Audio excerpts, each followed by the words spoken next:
Yeah, just a solid guy. I mean, a guy that comes out to practice, and, you know, he's always around the team. And a very positive, you know, upbeat guy. He was obviously one of the first guys that, you know, that we recruited when we got here. And just gotten real close with his family, and I just believe and trust in him and his family and, you know, what they stand for off the field, as well as, you know, everybody's pretty well documented what he's done on the field. So,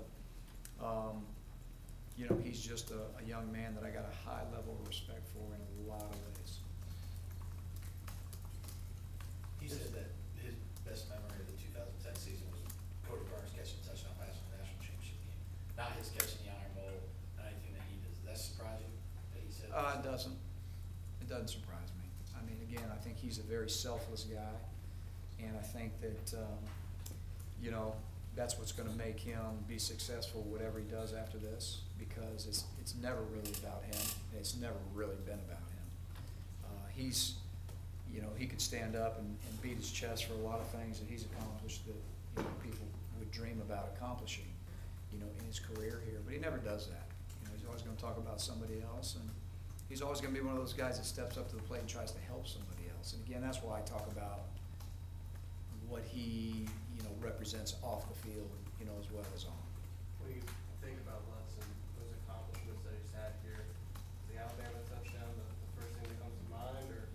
It's one of the first ones that come to mind. I mean, there's no doubt, but you know, he's had so many great catches out there. I mean, he's had so many one-handed snags, and he's really, you know, he really came on as a blocker, you know, as his career, you know, unfolded, because you got to remember when he came out of high school, he was primarily a glorified wideout.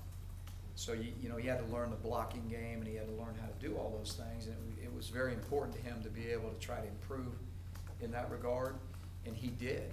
And, you know, so he'll always be remembered for certain catches that he made, and some spectacular ones at that, and some that the timing was impeccable, as you just mentioned, you know, in the Iron Bowl 2 years ago. But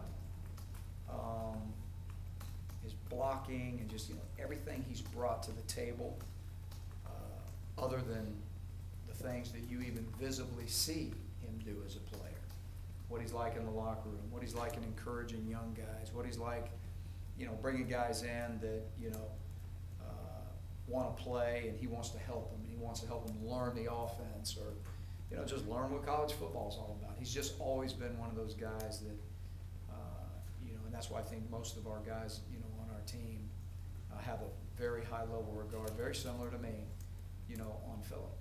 And it's because he's just a different guy. He said you played a big role in convincing him to get the surgery, that his health beyond football.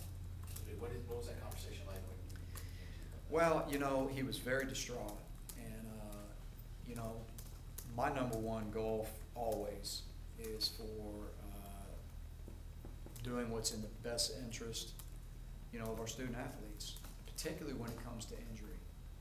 And I try to treat everything like I would say that if it were my own son. And he was at a place right now where when it all went down, nobody was really sure exactly what direction this was headed, and obviously we would eventually get there medically. And I just, you know, told him, I said, I know there's a lot on your plate right now, because you're thinking about wanting to finish this season out and making sure that you do all you can to help Auburn win, because that's who he is. And then on the other side of that, you've got him thinking about a career beyond this.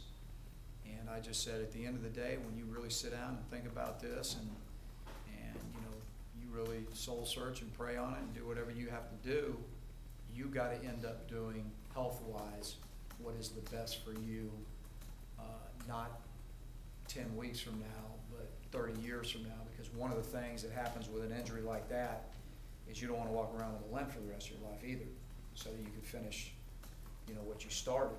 And I think there's hard decisions to be made sometimes in there. Well, when all the evidence came back, it wasn't hard. He had to get it done. But in the interim, you know, we had to have that conversation.